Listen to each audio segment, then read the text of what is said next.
আসসালামু আলাইকুম। প্রিয় শিক্ষার্থীবৃন্দ, তোমরা সবাই কেমন আছো? তোমাদের সামনে আরো একটি নতুন ক্লাস নিয়ে হাজির হয়েছি। আজকে তোমাদের সামনে আলোচনা করব কোরিয়ান ৭ দিনের নাম। খুব সহজে এই নামগুলা কিভাবে আয়ত্ত করা যায় দেখো। কোরিয়ান ভাষায় বারকে বলা হয় ইয়োইল। কি বলা হয়? ইয়োইল। যেরকম আমরা বলি শনিবার, রবিবার। এই যে শেষে আমরা বারগুলা যুক্ত করছি, এই বারকে বলা হয় ইয়োইল। কি বলা হয়? ইয়োইল। তাহলে আসো আমরা ৭ দিনের কোরিয়ান নামগুলা কি জেনে নেই। তাহলে দেখো, শনিবারকে কোরিয়ান ভাষায় বলা হয় থু। কি বলা হয়? শনিকে বলা হয় থু। এটার সাথে তুমি ইয় ইল যদি যুক্ত করে দাও তাহলে কি হয়ে যাবে? শনিবার হয়ে যাবে। কি হয়ে যাবে? শনিবার।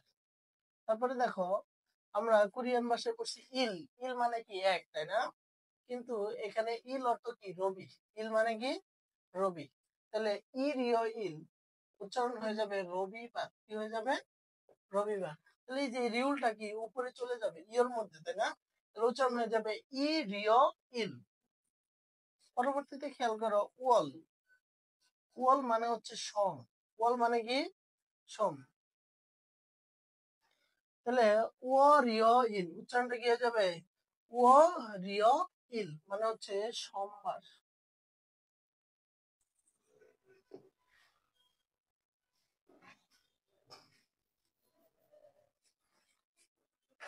পরবর্তীতে খেয়াল করো, আমরা মঙ্গলবার লিখতে যাচ্ছি। তাহলে হুয়া মানে হচ্ছে মঙ্গল। হুয়া মানে কি? মঙ্গল। এটার সাথে ইও ইল যুক্ত করে দাও, তাহলে কি হয়ে গেল? মঙ্গলবার। তারপর হচ্ছে সু।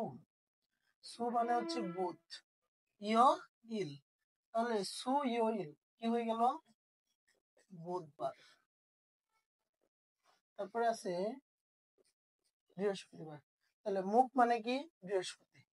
তাহলে মু গিয় ইল কি উচ্চারণ হয়ে যাবে? মু গিয় ইল মানে বৃহস্পতিবার।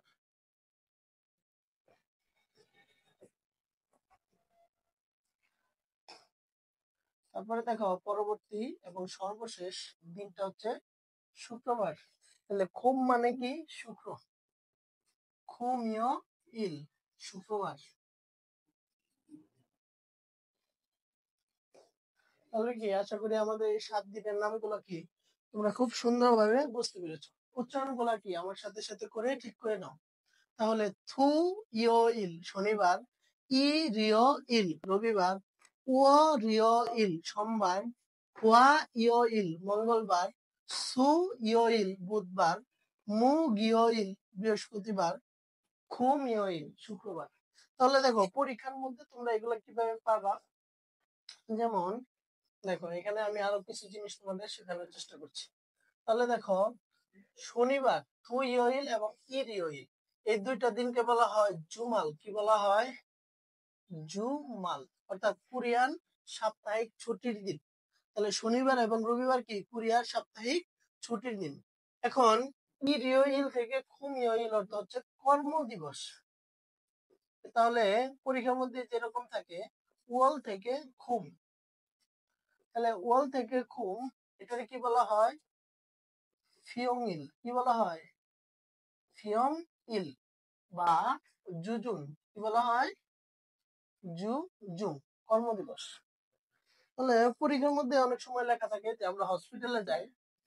হসপিটালে যাওয়ার কারণে ওইখানে সাইনবোর্ডে লেখা থাকে কি বার থেকে কি বার ডক্টর দেখানো যাবে, তাই না? তাহলে দেখো, শনিবার কি থাকে? থু ইয় ইল। এখানে লেখা থাকে হিউ ইল। কি থাকে? হিউ ইল। অর্থাৎ মনে রাখতে হবে শনিবার কি ছুটির দিন, এই জন্য কি বন্ধ। ইউইল মানে কি? বন্ধ বা বিশ্রাম। বোঝা গেছে? তাহলে এখন তুমি যদি থু ইল এর অর্থ না জানো তাহলে কি তোমার পক্ষে পরীক্ষার মধ্যে কি আনসার করাটা কঠিন হয়ে যাবে। এই জন্য কি আমাদের কোরিয়ান ৭ দিনের নাম কি অত্যন্ত গুরুত্বপূর্ণ। আশা করছি কি আজকে ক্লাসটি বুঝতে পেরেছো। বুঝতে পারলে তোমার মন্তব্য কমেন্ট বক্সে জানাও, এবং যারা নতুন তারা অবশ্যই কমেন্ট করতে ভুলবেন না। সালাম আলাইকুম।